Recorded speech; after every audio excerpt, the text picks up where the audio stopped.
Hi, it's Dixie here at the Soggy Dog. I just kind of wanted to give you guys a quick rundown on some brushes and stuff that might be ideal for your type of dog, and help you to kind of keep them in check while we're waiting for everyone to start grooming again.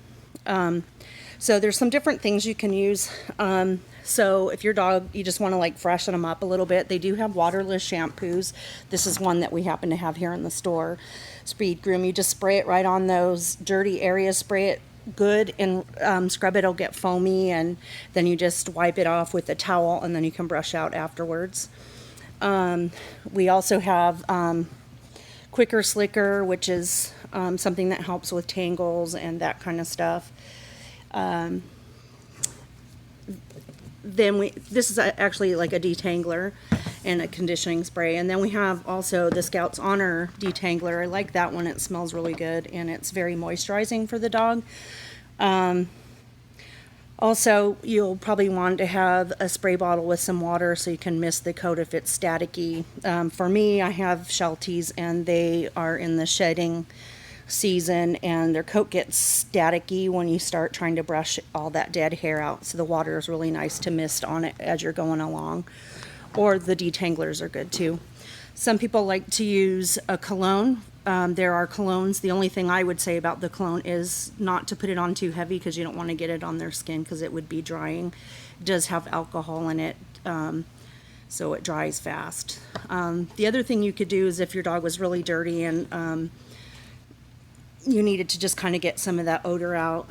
I tried it earlier on my rescue dog. He's a short-haired dog, so I just barely sprinkled it on and brushed it in and brushed it out. It does brush out, but it does help kind of clean the hair shafts and stuff. So when you used a self-wash one or a waterless shampoo, you would mist it on, let it get soapy, and then really scrub it with your hands, and then dry it good with a towel, and then brush through. So it depends on the kind of dog you have on what kind of brushes you need.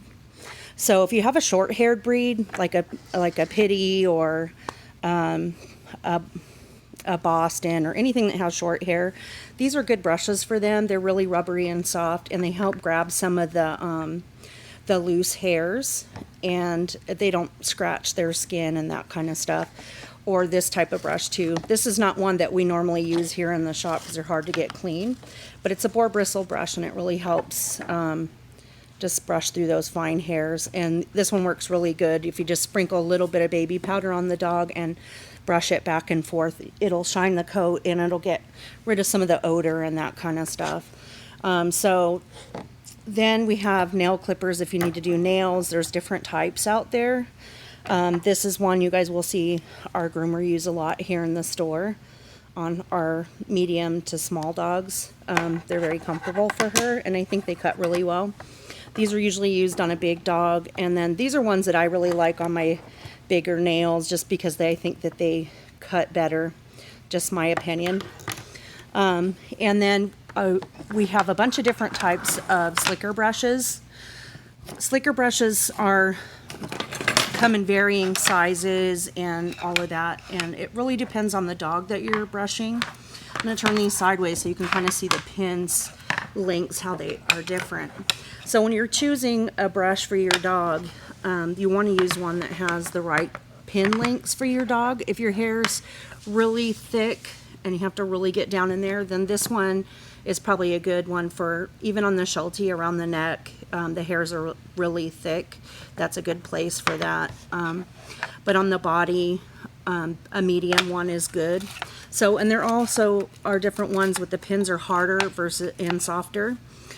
So this brush has really hard pins, and then this one is more soft. You can see them move easier underneath there. So if you have a dog that doesn't have, it has a double coat, or it has short hair, I like this one, and I like the covered tips on it, especially if they have finer hair, because then it doesn't scratch their skin so much, and they don't fuss with you when you're trying to brush them. Then we have a pin brush. The ones we have here are the black ones. I really like them because you can get through the hair and brush through it, but if they're really matted and stuff, it's easier to separate the hairs with these ones. Then we go to we have a flea comb. The flea comb is really good to use on